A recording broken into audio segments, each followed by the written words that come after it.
Il Veneto nella morsa della neve e del ghiaccio. In molte località sono in azione i mezzi spargisale, mentre la Protezione Civile ha messo a punto il piano regionale antineve.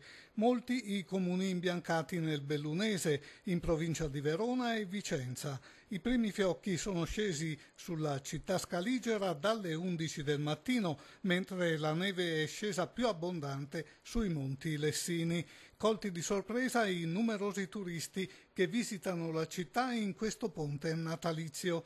Nevica anche nel Padovano e probabilmente i fiocchi continueranno a scendere anche nel corso della notte. In tutta la fascia pedemontana sono attesi 20 centimetri, ma l'incubo saranno d'ora in avanti le ghiacciate notturne che renderanno difficile la circolazione stradale e il traffico ferroviario. Abbiamo già fatto delle azioni di coordinamento, in particolare anche sul punto delle viabilità con Veneto Strade, ci siamo sentiti in maniera diretta, infatti Veneto Strade stamattina ha già fatto degli interventi nella zona del Bellunese con spargimento di sale. In questo momento sta anche nevicando di fatto nel Veronese e nell'Alto Polesine. Neve è prevista anche nella notte fra sabato e domenica. Poi, man mano che le nubi si diraderanno, le temperature scenderanno in picchiata.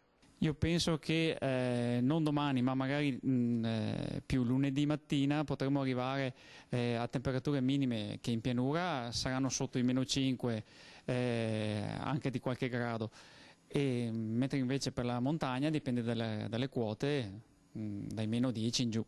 Il freddo polare, in montagna come in pianura, durerà almeno fino alla fine dell'anno. Saranno giorni in cui l'inverno alzerà la voce, giorni che vedranno l'arrivo della prima vera ondata di gelo della stagione.